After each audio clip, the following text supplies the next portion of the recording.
Well, tonight a statement was released from the government and from the NHS Staff Council saying that this was a reasonable and fair settlement that acknowledged the dedication of NHS staff while also acknowledging the pressure that the economy is currently under in the UK.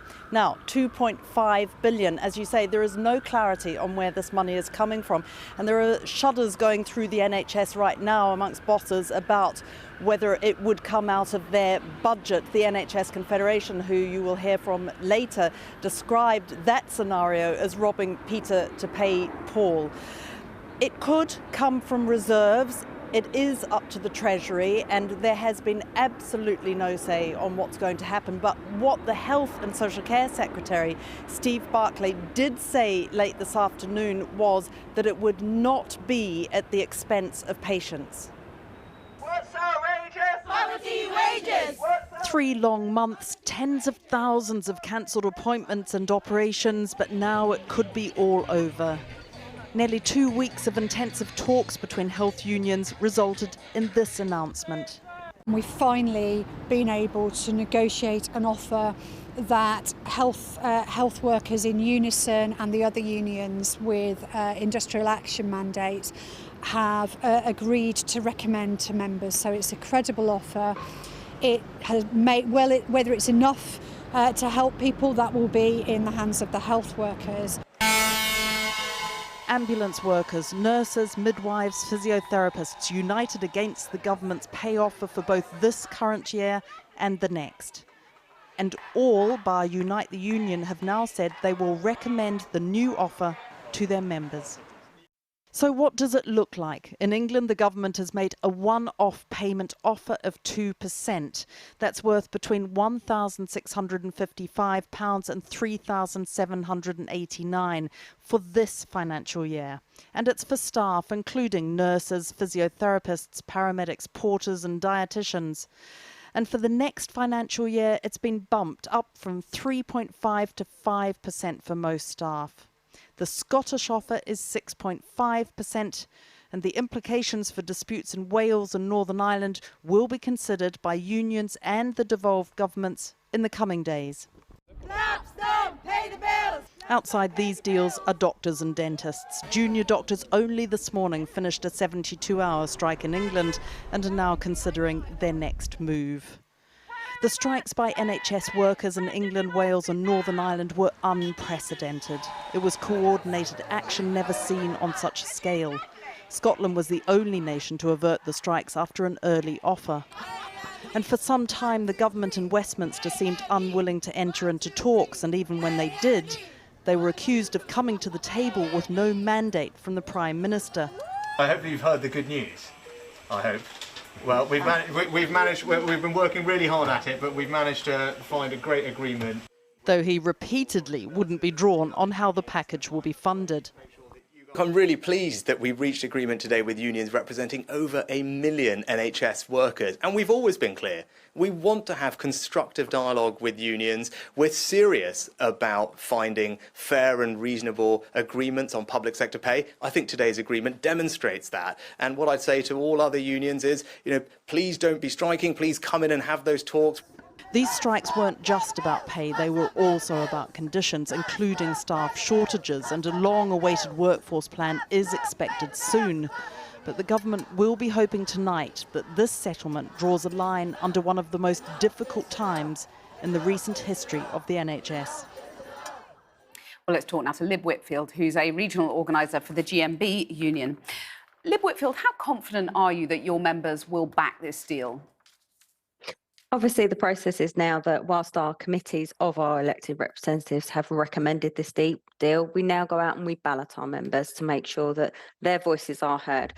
What that happens with their votes is completely up to those members, but obviously we have advised that we believe this is the best offer we can get through these negotiations at this time. But if they don't back it, you could be back out on strike.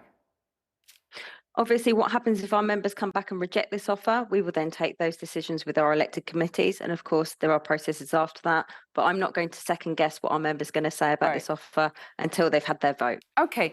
Well, we know that the £2.5 billion package is not at the moment funded by the Treasury. If the Treasury does refuse to give you that extra new money, Is it deal off?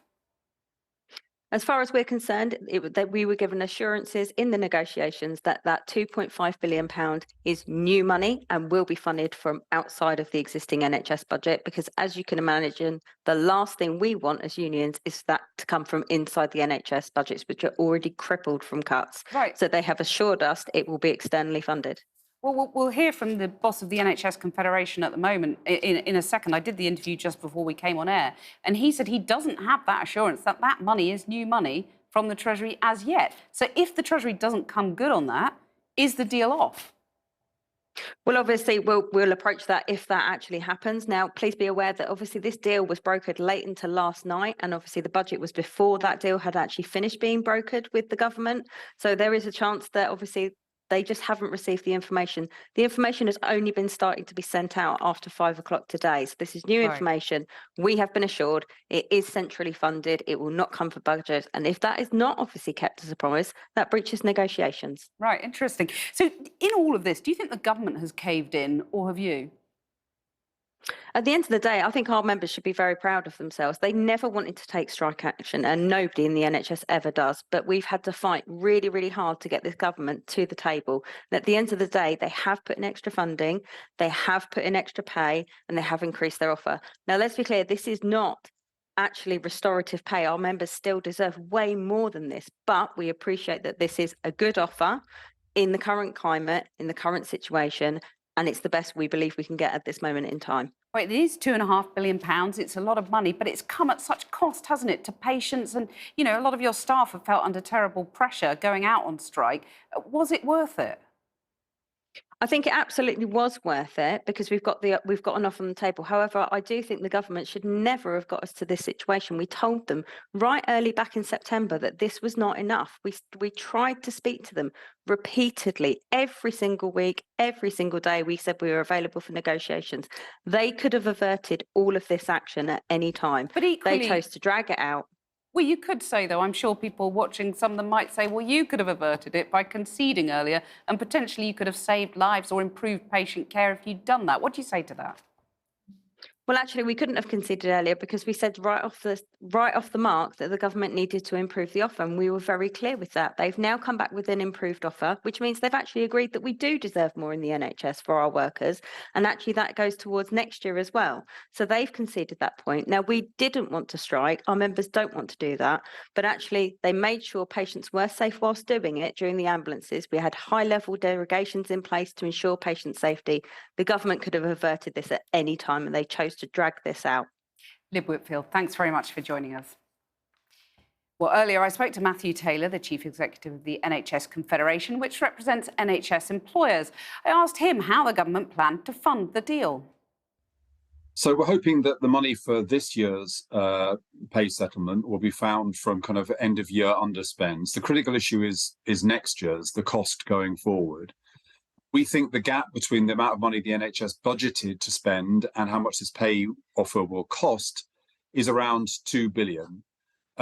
Now, what I'm understanding is that this is now something which is going to have to be resolved between the Department of Health and the Treasury.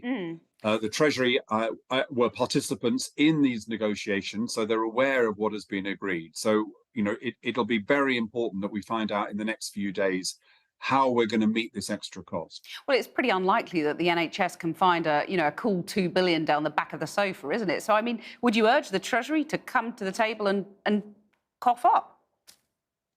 Well, we've got some really challenging tasks ahead for the health service next year. We've got to try to reduce those waiting lists. We're meeting very high levels of demand. We desperately want to put measures in place so that we go into next winter in a more resilient state. Now, the leaders I speak to already felt this was a very tall order without that gap.